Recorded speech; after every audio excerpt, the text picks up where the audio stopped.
नंद गोप कुमाराय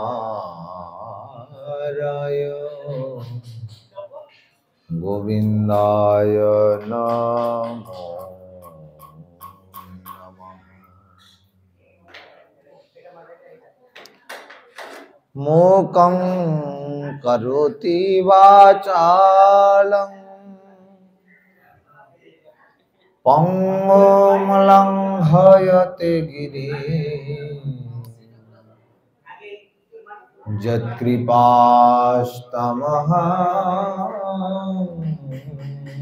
वन्दे श्रीगुरु दिनोतारणम्।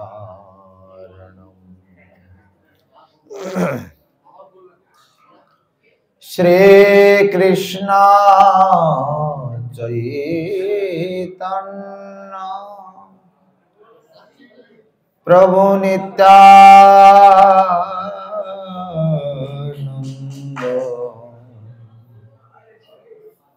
श्री अद्वैत गदाधर श्रीवासादि श्री गौर गोविंद। हरे कृष्णा कृष्ण कृष्ण हरे हरे हरे राम हरे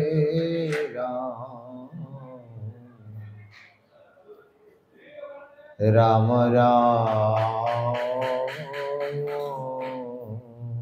हरे हरे। नमस्ते नरसिंहाय प्रह्लादल्हाददयिने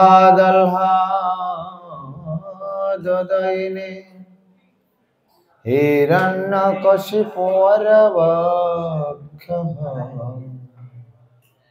शिलाटङ्कनखाय नारायणं नमस्कृत्य नरं चैव नरोत्तमं देवीं सरस्वतीं व्यासं ततो जयमुदीरये।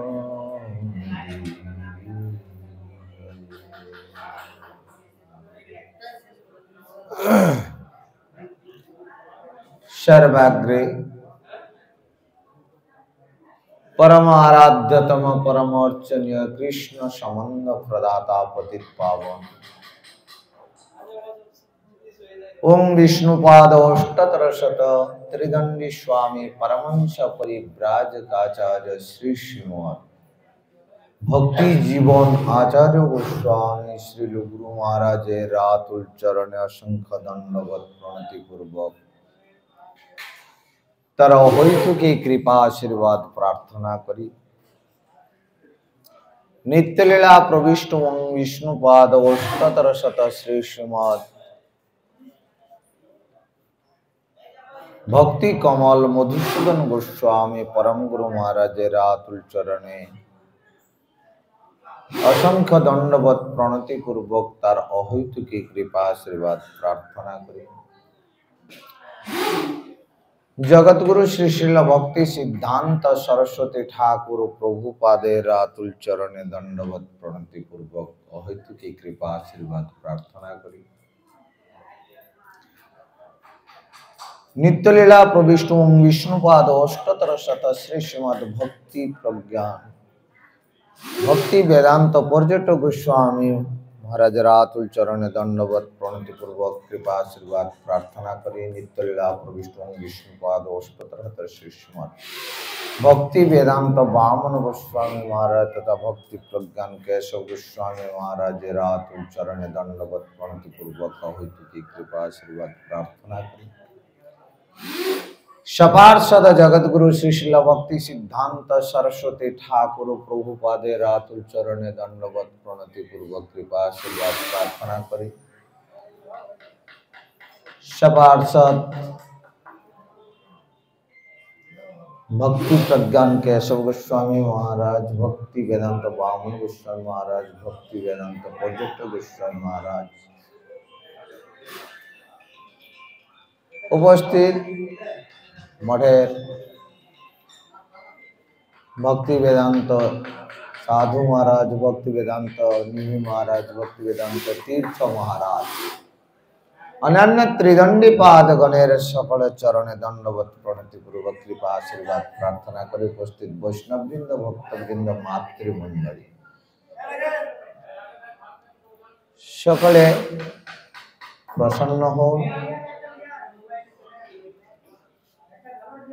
प्रति बछरेर न्याय राधा विनोद बिहारी जीर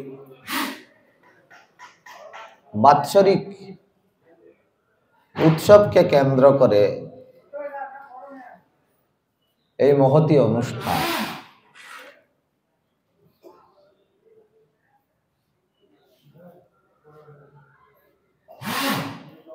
ভগবান এই জগতে অবতীর্ণ হন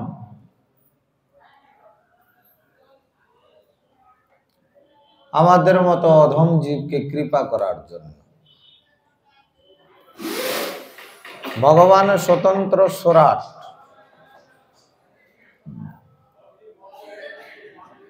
ধরাধামে অবতীর্ণের তার কোনো প্রয়োজন নাই।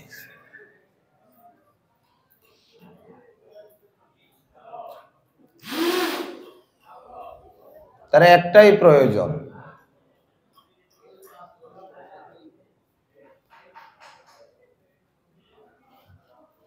ভাগবতমতে বলছেন সাধুনাং হৃদয়ং তো অহম, সাধব হৃদয় মহ্যং।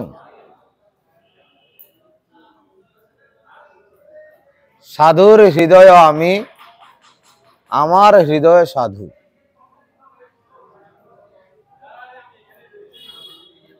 ভক্ত আমার, আমি ভক্তের। আরো কারো সঙ্গে কোনো আমার কোনো লেনদেন নাই। ভক্ত ছাড়া আমি কিছু জানি না, ভক্ত আমার ছাড়া কিছু জানে না। अहं भक्त पराधीन।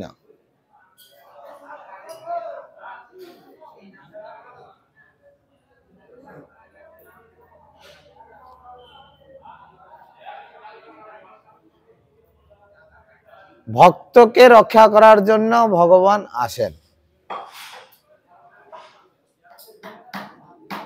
ভক্তের সঙ্গে ভগবান লীলা করেন, ভক্তের সঙ্গে ভগবান খেলা করেন।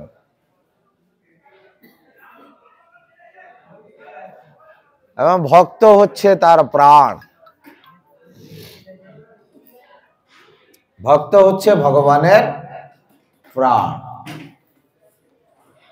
নরোত্তম দাস ঠাকুর তাই বললেন, তোমার হৃদয়ে সদা গোবিন্দ বিশ্রাম, গোবিন্দ কহেন মম বৈষ্ণব প্রাণ।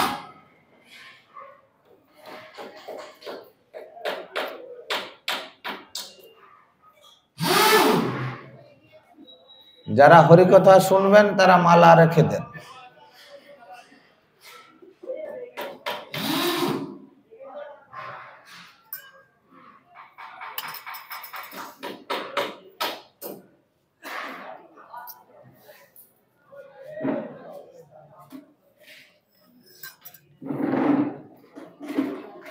মালা কই? মালা নাই তো এখানে।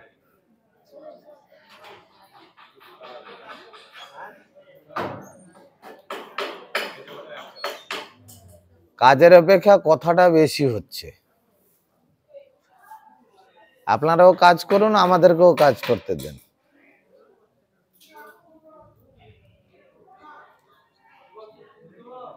ভগবান বলছেন মদ্ভক্ত পূজাভ্যধিকা সর্বভূতেষু মন্মতি।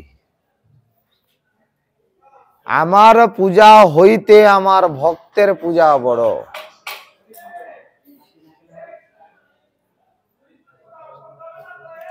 মহারাজ সবসময় এই কথাটাই বেশি করে বলতেন,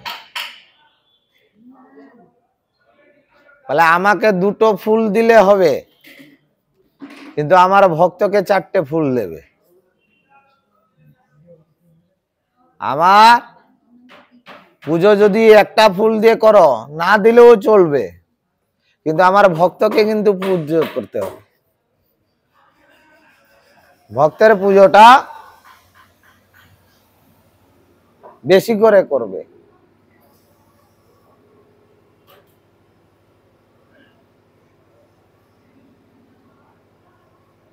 ভক্তাধীন ভগবান,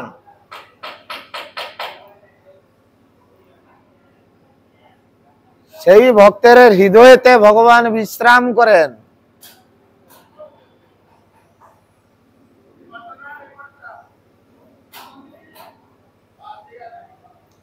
ভক্তের জন্য ভগবান বৈকুণ্ঠ গোলক বৃন্দাবন ছেড়ে ধরাধামে অবতীর্ণ।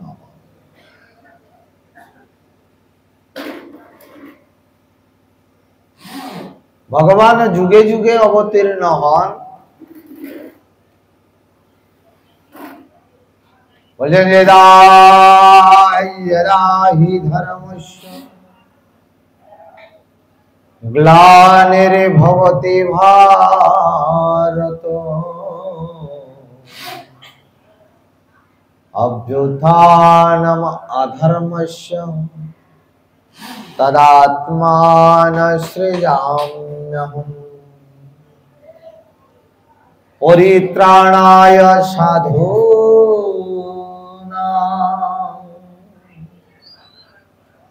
বিনাশায় চ দুষ্কৃতম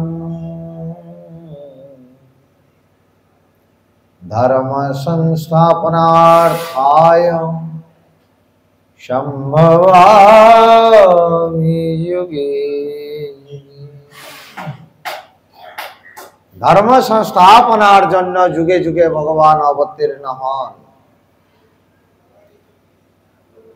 তার কাজ কি? যুগে যুগে অবতীর্ণ হয় তিনি কি করেন? বলছেন পরিত্রাণায় সাধূনাং। সর্বপ্রথম কাজ কি?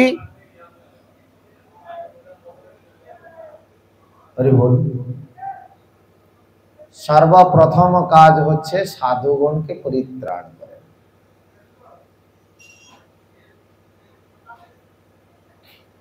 আগে প্রিয় বস্তুকে সুরক্ষা দেয়। আগাছার মধ্যে কয়টা যদি গাছ থাকে, আমরা কি করি? সেই কয়টা গাছকে তুলে নিয়ে এক ধার থেকে তখন এই আগাছাগুলোকে বিনাশ করি। আর যদি ভালো গাছগুলো বেশি থাকে, কয়েকটা আগাছা যদি থাকে, আমরা কি করি? ওই আগাছাগুলোকে তুলে ফেলে দিই। এখন যেমন ভালো কজন আছে, এখন আগাছাগুলো বেড়ে চলেছে। এই প্রকার আগাছা বাড়তে বাড়তে বাড়তে বাড়তে যখন আগাছাতে পরিপূর্ণ হয়ে যাবে, ভগবান কল্কি রূপে অবতীর্ণ হয়। তিনি কি করবেন? সাধুগণকে পরিত্রাণ করে বিনাশায় চ দুষ্কৃতম, দুষ্কৃতিগণকে বিনাশ করবেন, ধর্ম স্থাপনা করেন। কারণ ধর্মের কর্ম হচ্ছেন ভগবান। ধর্মস্তু সাক্ষাৎ ভগবত প্রণীতম। ধর্মটা ভগবান প্রণয়ন করেছেন। বেদ প্রণীত ধর্ম, অধর্মস্তদ বিপর্যয়। আমরা যেটা করছি এটা অধর্ম করছি। কারণ আমার ইচ্ছানুরূপ ধর্ম, আমার যেটা ভালো লাগে। আমার কি ভালো লাগে?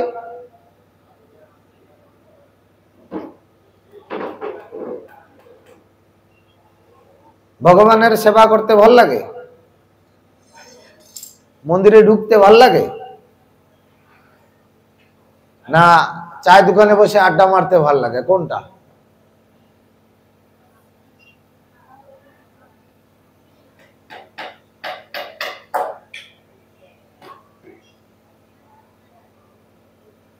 এটা ভাগবত কথা শুনতে বললে বলে আমার টাইম নাই, অথচ বোকা বাক্সের সামনে বসে আছে। বোকা বাক্স বোঝেন? টিভি,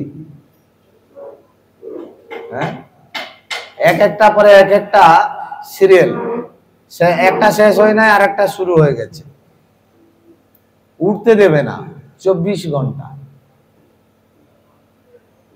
24 ঘন্টাকে 24 ঘন্টা কেবল আমারও ব্রেনটাকে এনগেজ করে রেখেছে, আমাকে আলাদা কিছু ভাবতে দিচ্ছে না। তার জন্য খাওয়া দাওয়া বন্ধ করে দিই। তাহলে এটা সাধুর কাজ না অসাধুর কাজ? এটা ধার্মিকের কাজ না অধার্মিকের কাজ?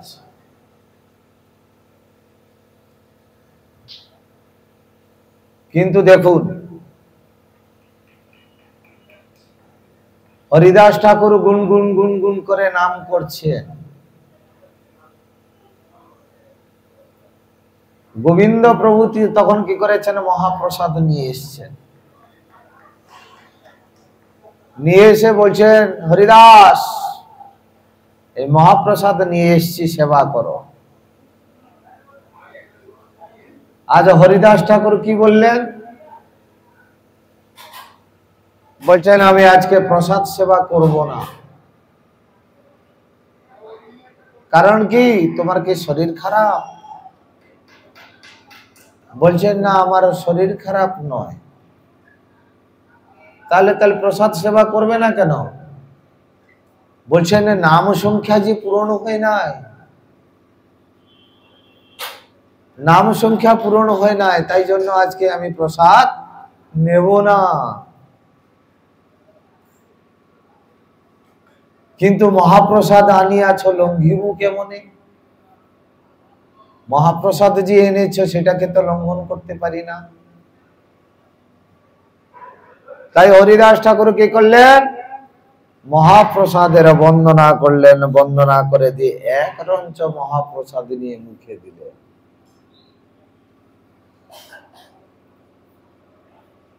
নাম সংখ্যা পূরণ হয় নাই, তাই আজকে খাবো না।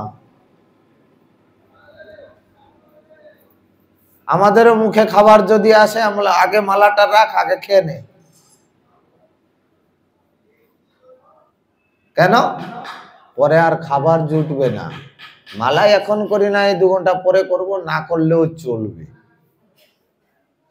দেখুন, সাধুর বিচার আর অসাধুর বিচার মধ্যে তফাৎটা কত। সাধু বলছে যতক্ষণ পর্যন্ত আমার প্রভুর সেবা হয় নাই ততক্ষণ পর্যন্ত আমি সেবা গ্রহণ করতে পারি না। আর আমরা অসাধু, আমরা বলে নিজে বাঁচলে বাপের নাম। মালা করে কি হবে? যদি আমরা মালা করি, গলায় মালা পরি, চারদিক থেকে দেখবেন, হ্যাঁ, পোকা মাকড় গুলো কেমন কামড়া কামড়ি শুরু করে। হায় হায়, কি করেছিস, কি করেছিস, এই বয়সে তুই মালা পরেছিস? তাহলে কোন বয়সে মালা পড়তে হয়? বলে বিধবা বয়সে মালা পড়তে হয়। তাহলে তুই কি চাস আমি তাড়াতাড়ি যদি মালা পরি তাহলে আমার স্বামী তাড়াতাড়ি মরুক? কি তাই তো? যদি বিধবা বয়সে একাদশী করতে হয়, আমার এখনো ইচ্ছা হয়েছে আমি একাদশী করব, তার মানে এইটাই তো প্রমাণ হচ্ছে এইটাই প্রমাণ হচ্ছে কি আমার স্বামী বেঁচে থাকতে থাকতে আমি একাদশী করতে পারবো না, তাহলে আমার স্বামী তাড়াতাড়ি মরুক।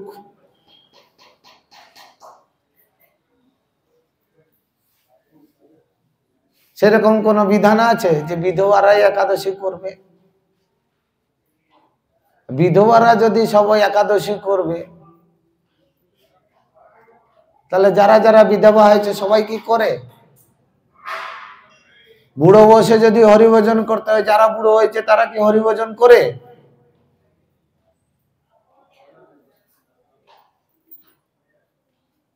বুড়ো বয়স হলে তো বয়স হলে একজন মর মর অবস্থা, একজন জিজ্ঞাসা করছে কি ব্যাপার, না ওর শরীরটা ভালো নাই, ও আর বাঁচবে না। জিজ্ঞাসা করছে বয়সও কিরকম হয়েছে, বলে বয়স 70 পেরিয়ে গেছে। আর তার চিন্তা নেই, 70 বছর হয়ে গেছে, আর বেঁচে থেকে কি করবে। কিন্তু যদি বলে 22 বছর বয়স, হায় হায় হায় 22 বছর, এই এত কম বয়সে, তাহলে বুড়ো হলে যদি কেবল মরতে হয়, তাহলে একটা শিশু মরে কেন? একটা যুবক মরে কেন? একজন প্রৌঢ়াবস্থায় তার স্ট্রোক হয় কেন? তাহলে রোগ যেমন তার কোনো বয়স নাই, যার তার রোগ হতে পারে, যখন তখন মৃত্যু হতে পারে, তাহলে যখন তখন কি ভজন করা যাবে না? তাই প্রহ্লাদ মহারাজ বলছেন কৌমার আচরিত প্রাজ্ঞং ধর্মান ভাগবতানিহ। আরে তোমরা খেলাধুলা করে সময় নষ্ট করো না, কারণ ভক্তি বিনোদ ঠাকুর বলছেন জীবন নিত্য জানহ সার, তাহে নানাবিধ বিপদ ভার, নাম আশ্রয় করি যতনে তুমি, থাক আপন কাজে।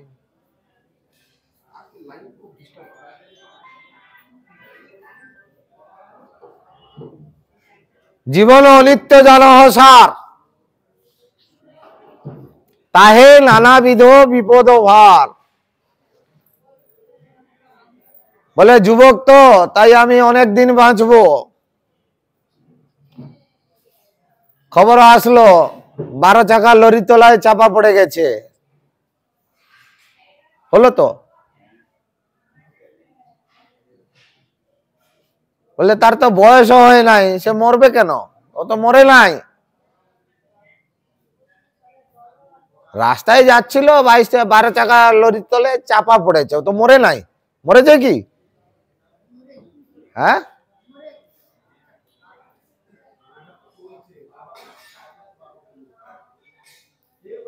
তাহলে ভজনের কোনো সময় আছে? এই জন্য বলছেন দেখো, যখন থেকে তুমি জানবে এই জীবন অনিত্য, আর বিলম্বের প্রয়োজন নাই, সেইক্ষণ থেকে এই হরিভজনের জন্য যত্ন করবে। ভগবানের পাদ পদ্মকে যদি আশ্রয় করি, আশ্রয় লইয়া ভজে তারে কৃষ্ণ নাহিত্য যে, আর সব মরে অকারণ। আশ্রয়, পঞ্চপাণ্ডব কৃষ্ণের আশ্রয়ে ছিলেন, তাই তাদের কি কোনো ক্ষতি হয়েছে? বহু বাধা এসেছে, ঝড় ঝঞ্ঝা এসেছে, কিন্তু অক্ষুণ্ণ অবস্থায় পঞ্চপাণ্ডব 5 কে 5 আছে।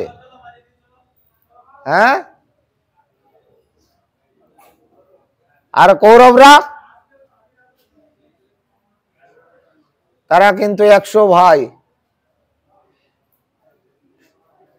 কিন্তু শেষ সময় পর্যন্ত কেউ নাই। जाको रखे साइया मार सके ना कोई, ভগবান যাকে রক্ষা করবে তাকে কে মারবে?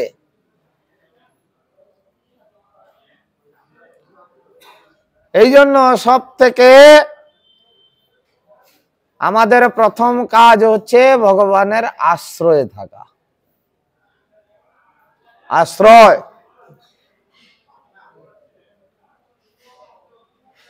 যতক্ষণ পর্যন্ত আমরা আশ্রয় গ্রহণ না করেছি ততক্ষণ পর্যন্ত আমাদের রক্ষাকর্তা কেউ নয়।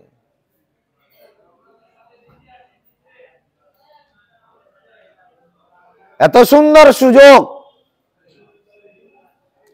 এত সুবিধা, অন্যান্য যুগে হাজার হাজার বছর তপস্যা করেও ভগবানকে পাওয়াটাই বড় কঠিন ছিল। কিন্তু এই কলিযুগে একদিন, 1 ঘন্টা, একবার কৃষ্ণায় নমঃ বলে যদি কেউ বলে তাহলে সেও ভগবত ধাম প্রাপ্ত হতে পারে। নিতাই গৌর প্রেমানন্দে। এই জন্য যমরাজ বলছেন, একবার যদি কেউ কৃষ্ণায় নমঃ বলে থাকে ন অনৈধ্যম,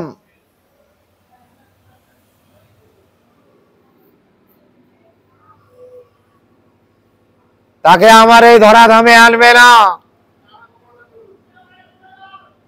কেন? তখন সে কিন্তু আমার অতিথি হয়ে যায়, সে আমার বন্ধু। হ্যাঁ, বিষ্ণুর আশ্রয় গ্রহণ করলে সে হয়ে যায় বৈষ্ণব। আর বৈষ্ণব কুলো চূড়ামণি যমরাজ, তিনিও একজন বৈষ্ণব, গুরু ভাই, হিসাব মতে গুরু ভাই।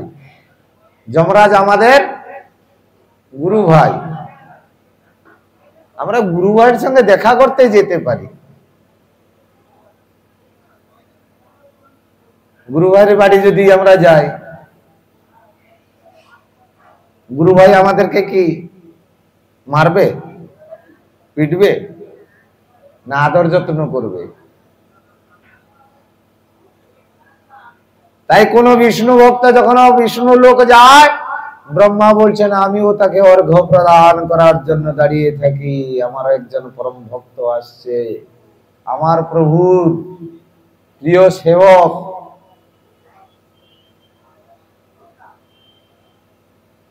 তাই কত সুন্দর ব্যবস্থা করেছেন এই কলিযুগে। কলি ভব সাগরে নিজ নাম ভেলা করে আপনে গৌরাঙ্গ করে পার, তবে যে ডুবিয়া মরে কেতারে উদ্ধার করে, তবে যে ডুবিয়া মরে কেতারে উদ্ধার করে। এ প্রেমানন্দের পরে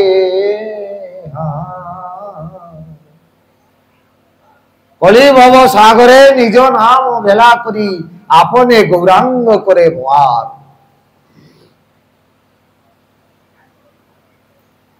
তবে যে ডুবিয়া মরে কেতারে উদ্ধার করে। এত সুন্দর সুবিধা সুযোগ।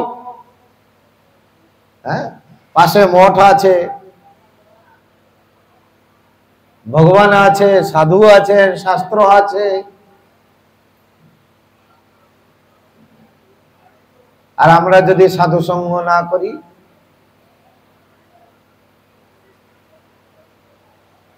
মালা রেখে দেন।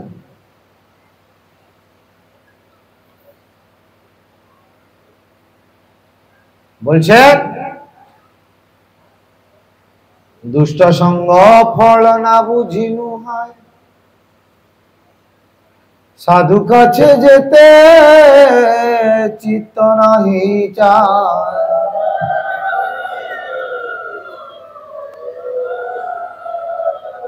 দুষ্ট সঙ্গ ফল না বুঝিনু হয়। সাধু কাছে যেতে চিত্ত নাহি চায়, অসতের সঙ্গে থাকিয়া সতত আমার চিত্ত হলো বজ্র প্রাণ। গুরুদেব দয়া,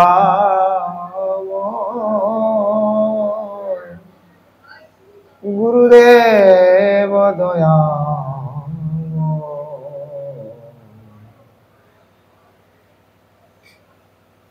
গুরুদেব তুমি কৃপা করো।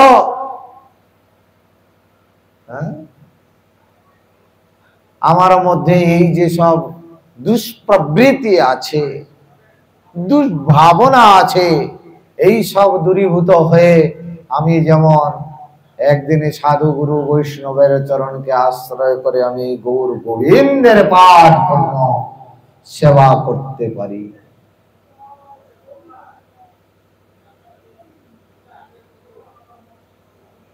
তাই জন্য ভগবান যুগে যুগে অবতীর্ণ হয় এই সন্দেশ দেন, সুযোগ করিয়ে দেন। ভগবান দেখছেন এরা সব আমার আপনজন, আমার আপনজনরা এরা সব ভুল রাস্তায় পরিচালিত হয়ে তারা দুঃখ পাচ্ছে, কষ্ট পাচ্ছে, সংসার সমুদ্রে হাবুডুবু খাচ্ছে।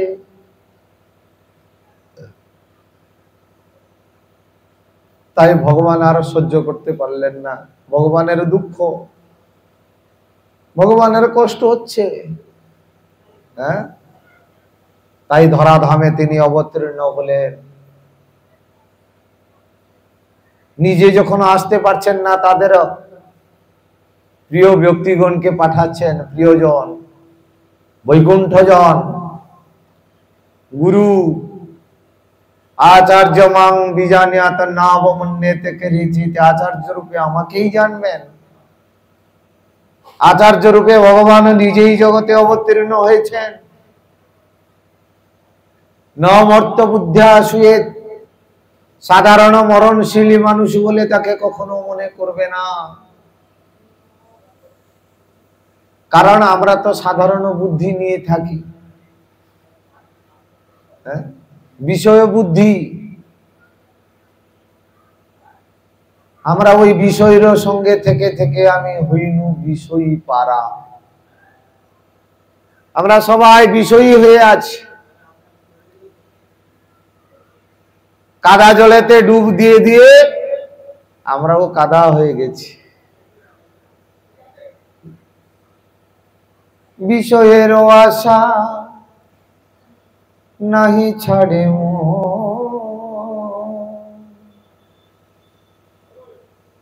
আমার, বিষয়ের আশা নাহি ছাড়ে বিষয়েতে সদা ধান। আমি যত রকমের চেষ্টা করলেও না না না না এইসব বিষয় মায়া, যাব না। কিন্তু আমাদের মন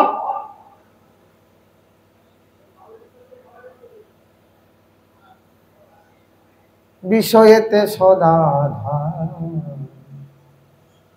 আমি তাকে আটকাতে চেষ্টা করলেও কিন্তু ও কিন্তু ছুটে পালিয়ে যাচ্ছে।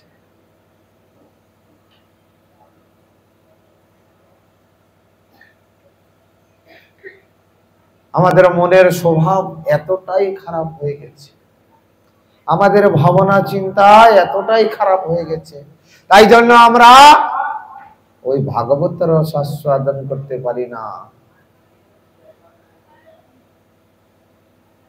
ভাগবত রস আস্বাদন করতে গেলে মনটাকে নিশ্চল করতে হবে।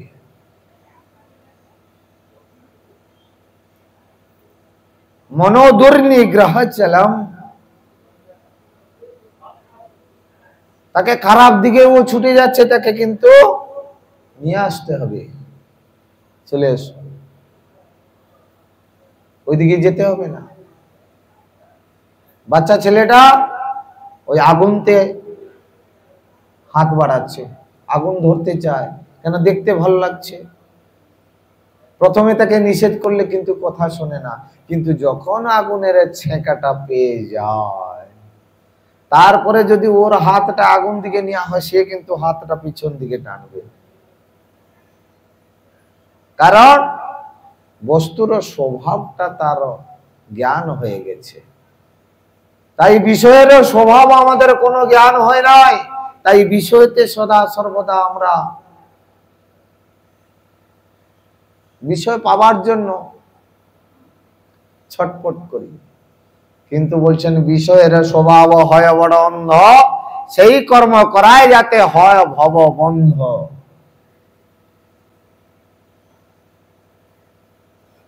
ভব বারবার বারবার জন্ম মৃত্যুকে বলে ভব। পুনরপি জনমং পুনরপি মরণং পুনরপি জননী জঠরে শয়নম।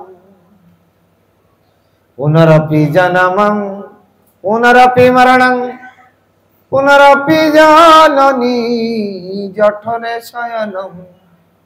ইহ সংসারে খলু দুস্তরে কৃপায়া পারে হরে মুরারে। ভজ গোবিন্দং ভজ গোবিন্দং ভজ গোবিন্দং মূঢ়মতে। ভজ গোবিন্দং ভজ গোবিন্দং ভজ গোবিন্দং মূঢ়মতে। ভজ গোবিন্দং মূঢ়মতে ভজ গোবিন্দং মূঢ়মতে। রে মূঢ়, আরে সংসার সংসার করে মিছে গেল কাল, লাভ না হইল কিছু ঘটিল জঞ্জাল। কিসের সংসার এই ছায়াবাজি প্রায়, ইহাতে মমতা করি বৃথা দিন যায়। আরে বেকার বেকার এ সংসার সংসার। হ্যাঁ বলে আমার তো সংসার আছে, সংসার ছেড়ে কোথায় যাব? আরে কাতব কান্তা কশ্য পুত্র সংসার আয়ম অতীব বিচিত্র। কে কার পুত্র? वास्तवं कूतो आयात कामे जननी कुमितात इति परिभावं सर्ववसारं विश्वं तत्त्वा स्वप्न विकारं। भज गोविंदं भज गोविंदं भज गोविंदं मूढ़मते। रे मूढ़, गोविंदेर भजना करो, गोविंदेर भजना करो, गोविंदेर भजना करो। हैं गोविंद दामो धर्माधवेति। সাতটা বললেন সাধু মহারাজ,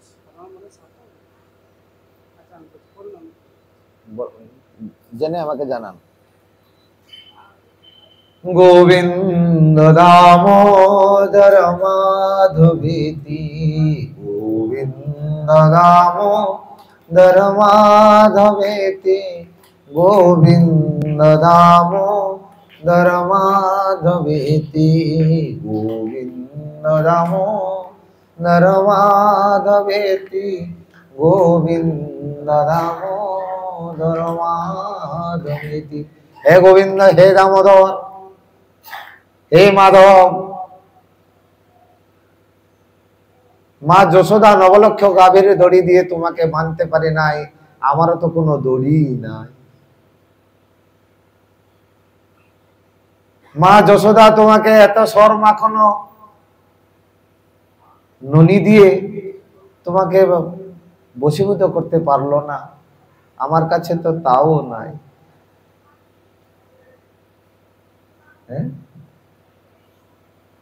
আমার কাছে আছে কেবল একটুকু জিনিস আছে, কি? হ্যাঁ বলছেন আঁচল ভরা ফুল গো তোমার নয়ন ভরা জল। আঁচল ভরা ফুল গো তোমার নয়ন ভরা জল। ফুল নেব না জল নেব ভেবে হইয়া হকুল। আমি বুঝতে পারছি না আমার কাছে এই ফুলের দামটা বেশি না তোমার চোখের জলটার দাম বেশি। আমি কি দিয়ে পুজিব ভগবান? হ্যাঁ, আমার কাছে কি আছে?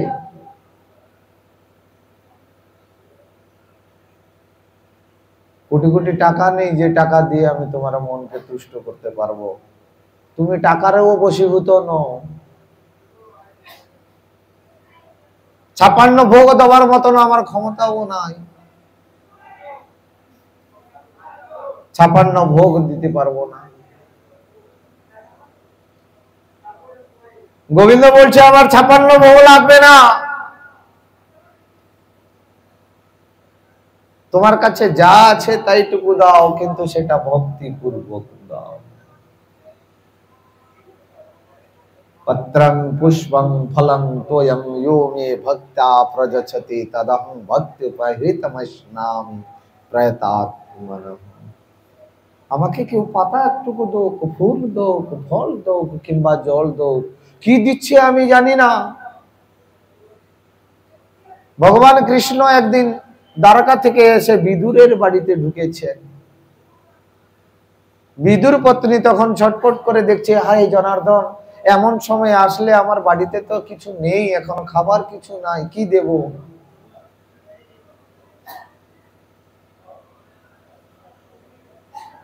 বাড়িতে এক কান্দি কলা কিন্তু পেকেছিল, পাকা কলা।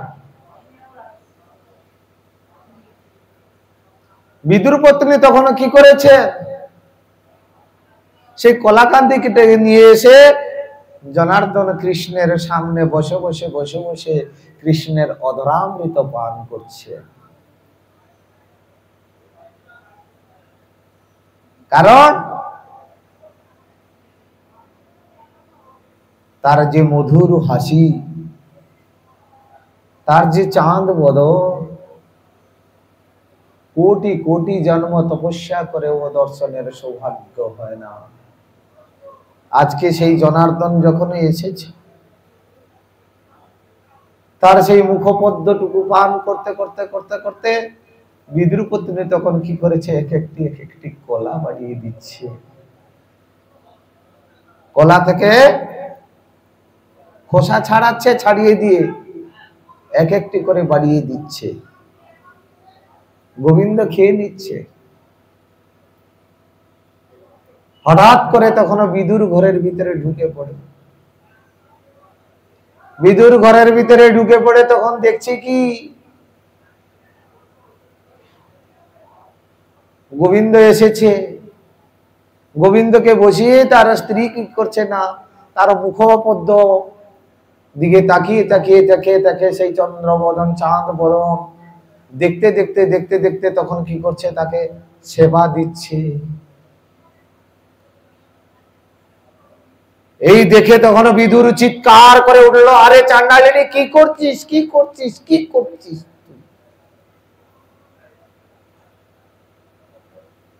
হঠাৎ করে তার জ্ঞান ফিরে আসলো। কারণ সে তো ভাবেতে বিভোর, সে ভাবেতে ডুবে আছে। অনেকদিন পরে আমি কৃষ্ণকে পেয়েছি। তাই মহাজন কলম দিচ্ছেন, জন্ম সফলতার কৃষ্ণ দর্শন যার ভাগ্যে হইয়াছে একবার। তুলসীদাস বলছেন, কোটি জন্ম সাধন সে হরি মিলে তো বহুত সস্তা জান। কোটি কোটি জন্ম তপস্যা করে যে ভগবানকে পাওয়া যায় না, আজকে অনায়াসে বিদুর পত্নী তাকে কাছে পেয়েছে, তাই তার সেবা দিচ্ছে। যখন জ্ঞান ফিরে দেখে, চিৎকার করে তখন হাউ হাউ করে কান্না করতে শুরু করেছে বিদুর পত্নী। হায় হায় জনার্দন, আমি তোমাকে কলা দিচ্ছি না খোলা দিচ্ছি, তুমি একবারও বলছো না, একবারও বলছো না। নিচে দিকে তাকিয়ে দেখেন, কলাগুলো সব গাদা হয়ে পড়ে আছে, খোসাগুলো সব গোবিন্দ খেয়েছে। নিতাই গৌর প্রেমানন্দ।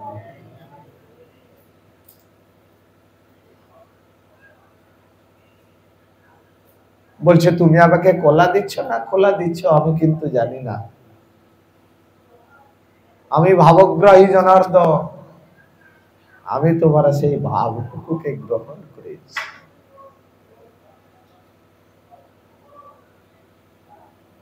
56 ভোগেতে আমার তুষ্টি হয় না।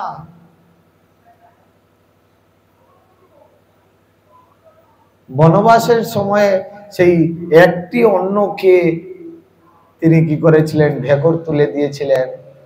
দুর্বাসার 1000 শিষ্যদের গলা পর্যন্ত পেট ভরে গেল, আর তিনি কিন্তু আসেননি। গোটা বিশ্বর পেট ভরে দিলেন একটি অন্ন দ্বারা।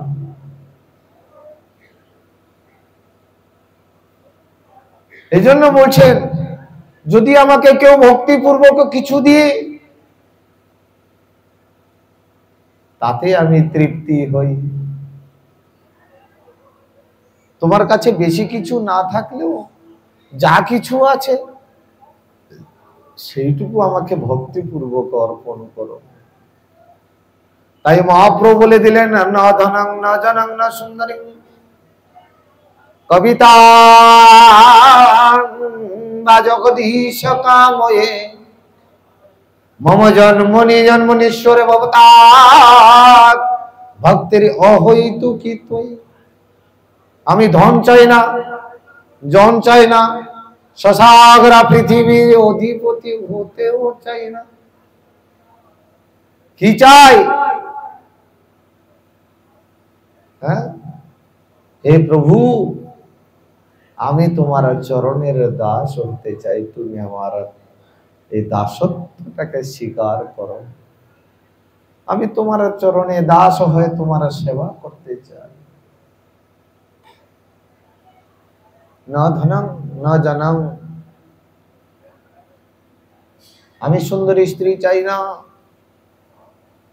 পাণ্ডিত্যও চাই না। কেন? এই পাণ্ডিত্যের দ্বারা অভিমান হয়। পাণ্ডিত্য আদে ঈশ্বর তত্ত্ব জ্ঞাত কভু নয়। তাই গোবিন্দের কাছে প্রার্থনা করে জানাতে হবে, হে গোবিন্দ, তুমি আমার হৃদয় সিংহাসনে বসে বসে আমাদের ভিতরে এই যে দুষ্প্রবৃত্তি দুর্ভাবনা আছে সেইগুলিকে দূরীভূত করে তোমার চরণ সেবার সুযোগ প্রদান করে দাও।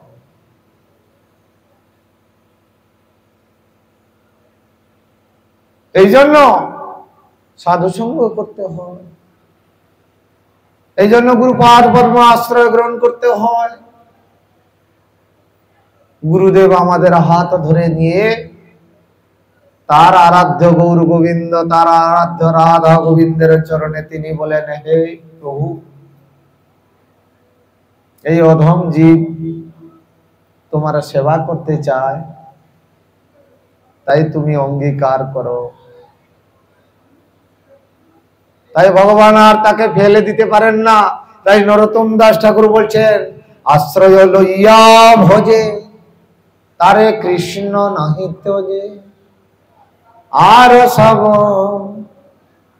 মরে ও কারণ। আশ্রয়, এই জন্য ভগবান যুগে যুগে যুগে যুগে অবতীর্ণ হন। হ্যাঁ, অবতীর্ণ হয়ে তিনি আমাদেরকে এই সন্দেশ প্রদান করেন, ওহে জীব, আরে তোমরা কেন এই সংসারে এসেছো তোমাদের কি একবারও মনে নাই?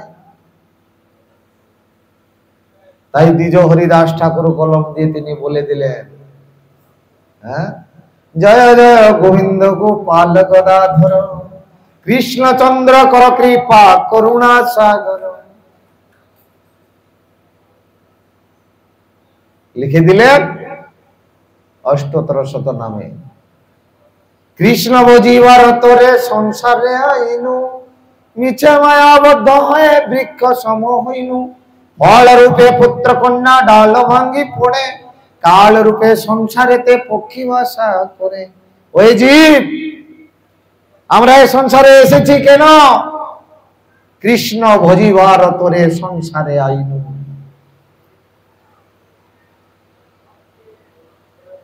কৃষ্ণ ভজন করছি কি? হ্যাঁ, এত সুন্দর একটা মনুষ্য দুর্লভ জন্ম পেয়ে যদি হরি ভজন না হয়, কৃষ্ণ ভজন না হয়, নরোত্তম দাস ঠাকুর বলে দিচ্ছে, হ্যাঁ, সাক্ষাৎ ভগবান কৃষ্ণ ব্রজেন্দ্র নন্দন কৃষ্ণ, তিনি নবদ্বীপেতে অবতীর্ণ হলেন শচীনন্দন গৌর হরি রূপে। ব্রজেন্দ্র নন্দন যেই শচীসুত হইল, সেই বলরাম হইল নিতাই। তাই বলছেন ব্রজেন্দ্র নন্দন ভজে যেই জন, সফল জীবন তার। তার জীবনটাই সফল। আর যদি ভজন না করে, তাই নরোত্তম দাস ঠাকুর বলছে, হ্যাঁ, এমন গৌরাঙ্গের গুণে, যে গৌরী আমাদের জন্য এত কিছু সুন্দর ব্যবস্থা করে দিয়েছেন, সে গৌরী কথা কি একবারও মনে পড়ে না? হ্যাঁ, এমন গৌরাঙ্গের গুণে আমার না কান্দিল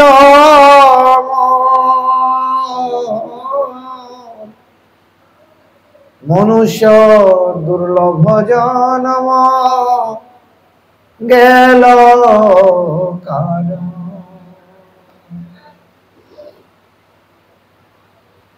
মনুষ্য দুর্লভ জন্ম গেল কার। কেন বাছো এ প্রাণ,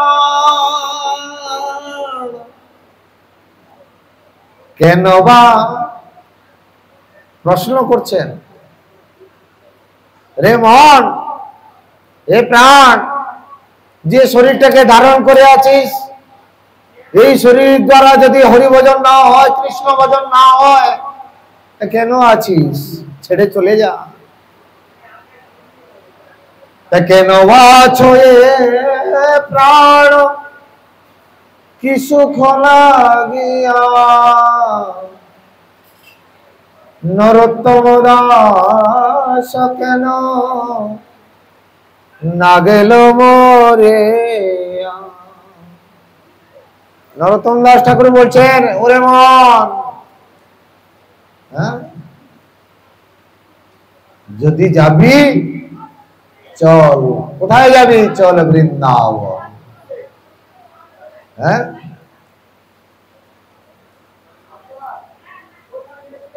এত সুন্দর একটি মনুষ্য জীবন পেয়ে দুর্লভ মানব জন্ম লভিয়া সংসারে কৃষ্ণ না ভজন দুঃখ কহিব কাহারে। মনুষ্য জীবনের একমাত্র উদ্দেশ্য কৃষ্ণ ভজন। কৃষ্ণ নাম ভজ জীবে আর সব মিছে, পলাইতে পথ নাই জগ আছে পিছে।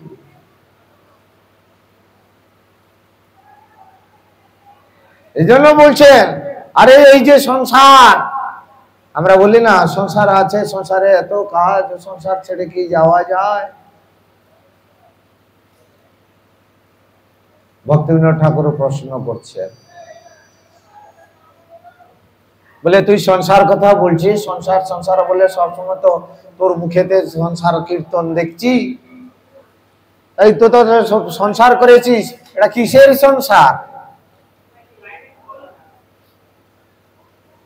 কিসের সংসার? ওই ছায়াবাজি প্রাণ, ইহাতে মমতা করি বৃথা দিন যা। হ্যাঁ, বলছে কিসের সংসার?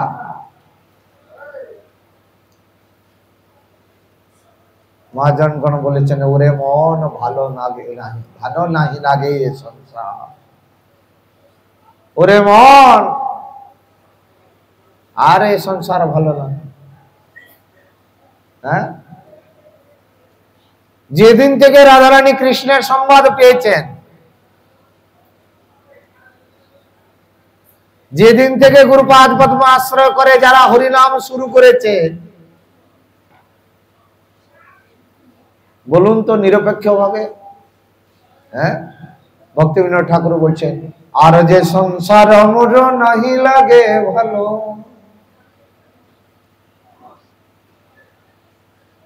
আপনারা বলতে পারবেন যে আমার আর সংসার ভালো লাগছে না? কিন্তু ভক্তি বিনোদ ঠাকুর বলছেন, কারণ কৃষ্ণ বিরহে, কৃষ্ণের সন্ধান পাওয়ার পর যতক্ষণ পর্যন্ত কৃষ্ণকে দেখতে না পাচ্ছেন ততক্ষণ পর্যন্ত ছটপট ছটপট ছটপট করছে। হ্যাঁ, বলুন, যারা যারা বৃন্দাবনে গিয়েছে, যারা যারা মায়াপুরে গিয়েছে, নবদ্বীপে গিয়েছে, যতক্ষণ পর্যন্ত সে ঠাকুরকে গিয়ে দর্শন না করছে ততক্ষণ পর্যন্ত কি মনটা থাকে? মনটা ছটফট করে। আগে কি ঠাকুরকে একটা দর্শন করব, দর্শন করে একটু প্রণাম করব, দণ্ডবোধ করব, তারপরে একটু শান্তি।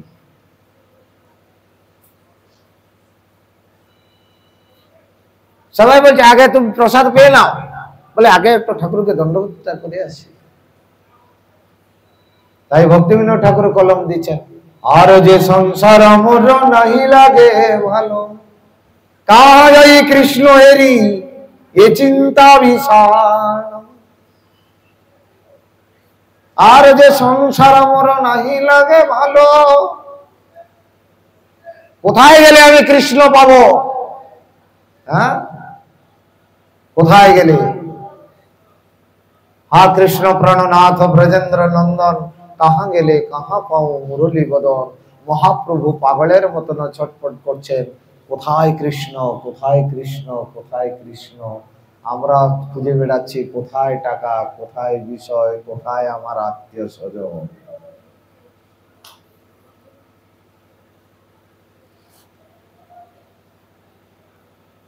তাই জন্য ভগবান এখানে জগতে অবতীর্ণ হয়ে এই মহাজনগণের দ্বারা, তাই দেবকী নন্দন দাস ঠাকুর বলছেন, মহাপ্রভুর গণ সব পতিত পাবন, তাই লোভে মুই পাপি লইনু শরণ। কোন ভাগ্যে কোন জীবের যদি সেই সৌভাগ্য হয়, তবে সে একদিন গৌর গোবিন্দের পাদ পদ্ম অন্বেষণ করতে করতে গুরুপাদ পদ্ম আশ্রয় দেবে।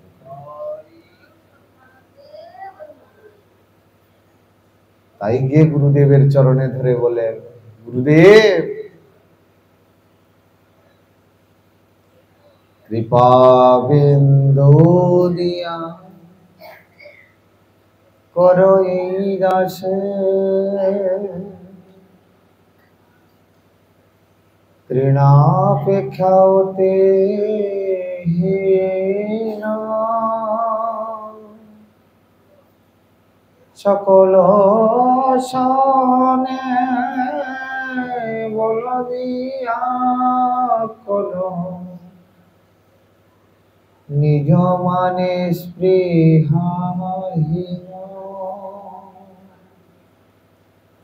তাই সকলে সম্মান, ওহে গুরুদেব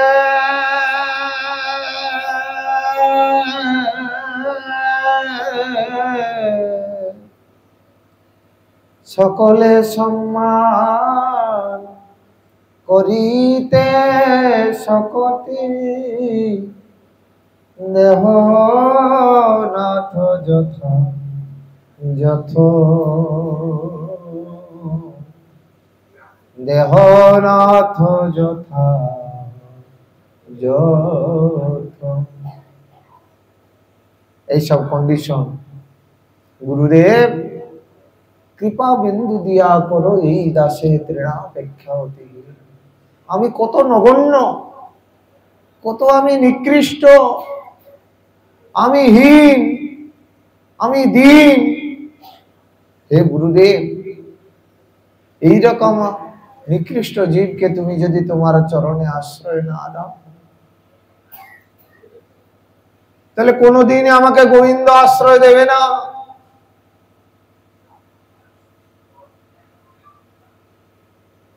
তুমি যদি আমাকে অঙ্গীকার না করো তাহলে গোবিন্দ কোনোদিনই আমাকে অঙ্গীকার করবে না। তুমি যাই বলবে আমি তাই করব। তাই গুরুদেব তাকে কন্ডিশন দিলেন। গুরুদেবের কাছে প্রার্থনা করছেন, আমি সকলের সম্মান করিতে শকতি, দেহনাথ যথাযথ, দেহনাথ যথাযথ। আমি যথাযথ ভাবে সকলকে যেমন সম্মান করতে পারি,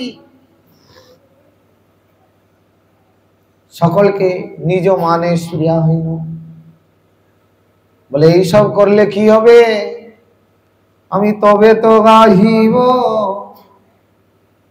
ওহে গুরুদেব,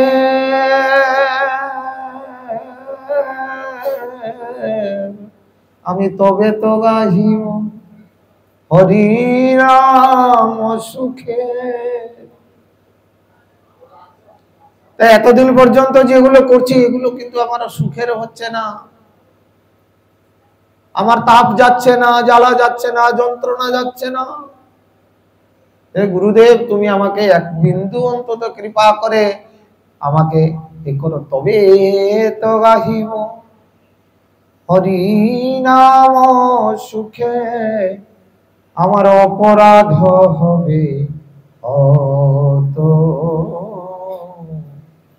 আমার অপরাধ হবে হত।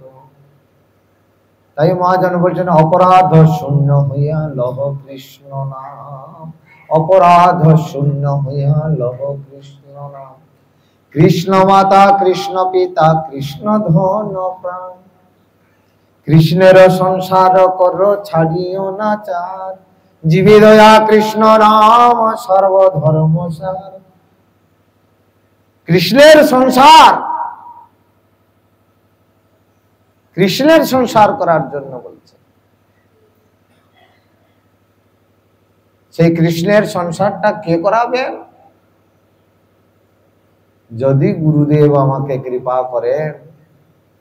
এই জন্য গুরুদেবের কৃপা, গুরু কৃপা হি কেবল,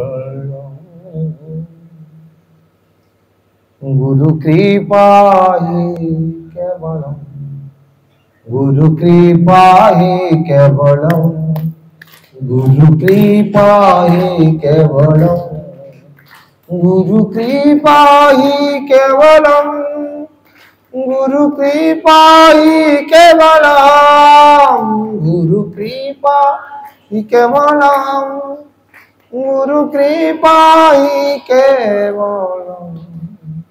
আজকে দেখুন, হ্যাঁ, আমরা সবাই জানি গুরুদেব নাই মঠে, কিন্তু গুরুদেব বসে আছেন। হ্যাঁ, গুরুদেব যখন সাক্ষাতে বসতেন এই নাট মন্দির ভরা থাকতো, নাট মন্দির ভরা থাকতো। আজকে আমরা মনে করছি গুরুদেব নাই, তাই জন্য আমরা কেউ আসতে চাই না। আরে না, গুরুদেব আছেন। হ্যাঁ, গুরুদেব তিনি যদি না থাকেন তাহলে আমাদেরকে এই গোবিন্দের সেবাতে কে করবে?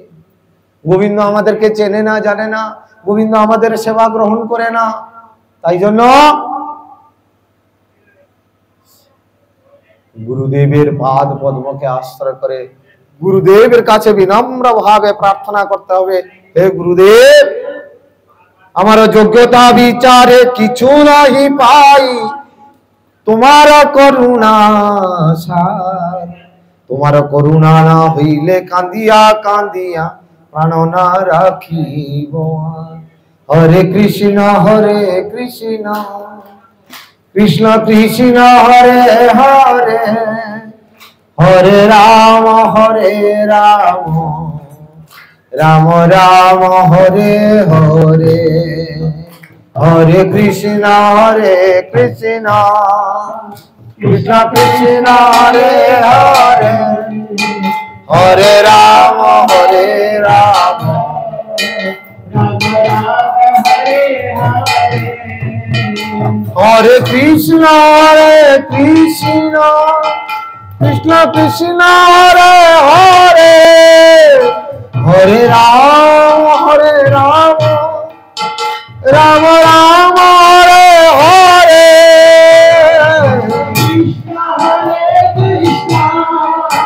कृष्ण कृष्ण हरे हरे हरे राम राम राम हरे हरे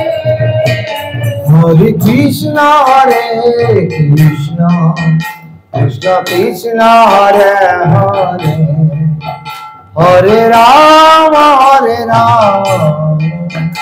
राम राम हरे हरे हरे कृष्ण कृष्ण कृष्ण हरे हरे हरे राम राम राम हरे हरे हरि बोल हरि बोल हरि बोल हरि बोल हरि बोल हरि बोल हरि बोल हरि बोल हरि बोल हरि बोल हरि बोल हरि बोल हरि बोल हरि बोल हरि बोल हरि बोल हरि बोल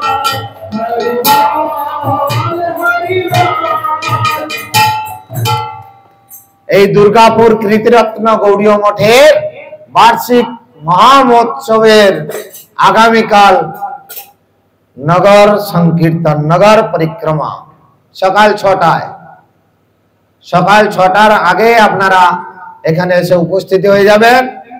আমরা বেনাচিতি দিকে পরিক্রমা যাব, এই জন্য আপনারা বিলম্ব করবেন না, সকাল সকালে পৌঁছে যাবেন।